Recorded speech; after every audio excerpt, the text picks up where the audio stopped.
Assalamu alaikum wa rahmatullahi wa barakatuhu, and welcome back to my channel. Today I'm going to be talking about things I learned from getting married at 20 and what I wish I knew before getting married at 20.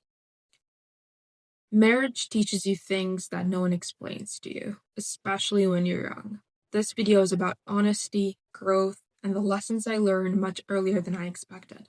If you're young, married, engaged, or thinking about marriage, this is for you. I learned that love doesn't replace emotional discipline. Love doesn't automatically make you patient, calm, or emotionally mature. Marriage reveals how you handle stress, conflict, and discomfort, and in that way, it exposes your nafs. Love is the feeling, marriage is the practice.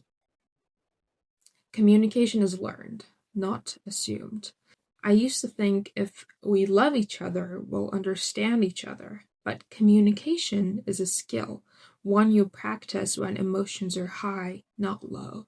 Marriage teaches you how to speak without accusing, express needs without guilt, listen without preparing a defense, learning to speak without blaming, learning to listen without defending. Communication is part of your character. How you speak to your spouse is part of your akhlaq, not just your mood. Marriage taught me that being gentle matters more than being right. Love is an action, not just an emotion. In Islam, love is shown through responsibility, mercy, and consistency, not constant excitement. You'll learn to show up even when you're tired, emotional, or overwhelmed. Marriage amplifies who you are. If you avoid conflict, marriage will show that. If you're nurturing, marriage deepens it. Marriage doesn't change you, it magnifies you. And that awareness is uncomfortable but necessary. Your husband is a human, not a rule or not an idea. You don't marry a concept like protection or stability. You marry a human with limits, stress, moods, and growth phases, just like you. Softness is strength. I learned that femininity in marriage is emotional intelligence, knowing when to speak, when to pause, and when peace matters more than ego. Softness looks like emotional restraint, thoughtful timing, choosing peace over ego. The Prophet ﷺ taught us that gentleness beautifies everything it enters. Softness is emotional intelligence. Your spouse is both a blessing and a test. I learned that your spouse can be one of the greatest sources of comfort and one of the greatest tests. Not because they're bad, but because closeness reveals weaknesses. Familiarity removes masks. Daily life exposes habits. And here are things that I wish I knew before getting married. I wish I understood that marriage doesn't pause your personal development, it speeds it up. Before marriage, you can delay emotional work, avoid difficult conversations, sit with unresolved habits, but after marriage, your patterns show up daily. Your triggers are mirrored back at you. Your flaws become impossible to ignore. Marriage became one of the ways Allah revealed my nafs to me. You don't enter marriage finished. You enter it willing.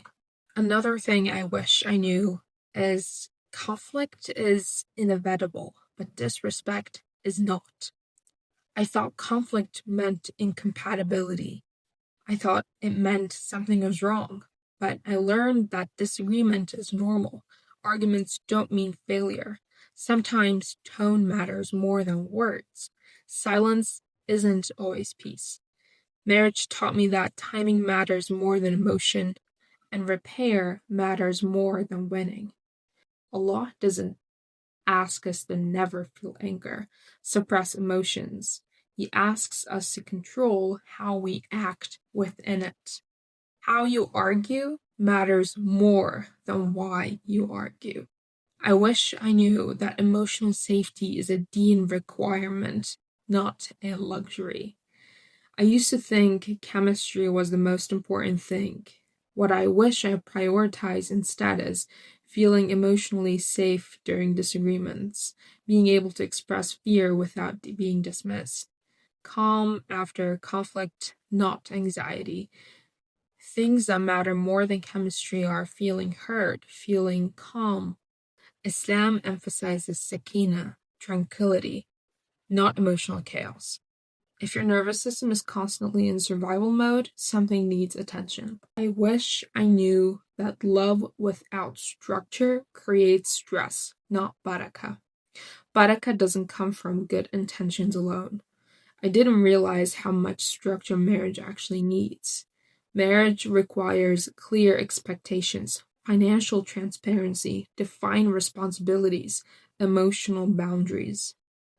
Without structure, small issues pile up, resentment builds quietly, misunderstandings become patterns. Barakah follows honesty, clarity, and fairness, even when conversations feel uncomfortable. Romantic chaos is still chaos. I didn't expect to grieve the versions of myself that existed before marriage. I wish I knew that I was going to grieve versions of myself and that it's normal. You might miss your independence, your routines, how simple life once felt. And that doesn't mean regret, ingratitude, or failure. Growth often requires letting go, and letting go is rarely painless. Grief and gratitude can exist at the same time. Your relationship with Allah shapes your marriage more than you think. I didn't realize how much my marriage would reflect my relationship with Allah. When your iman is weak, patience shrinks, ego grows, gratitude fades. When iman is nurtured, forgiveness comes easier, perspective widens, trials feel purposeful. Marriage exposed not just my character, but my spiritual habits. I wish I knew that love isn't something you secure once and keep forever. Marriage requires daily intention, daily restraint, daily effort. Marriage isn't sustained by feelings, it's sustained by intention. Getting married at 20 made me more aware of my flaws, my intentions, and my need for Allah. Marriage didn't complete me, it refined me. If you're young and thinking about marriage, don't fear it, prepare for it. And if this reflection resonated with you, I'd love to hear your thoughts in the comments. Thank you so much for watching, and I'll see you in my next video.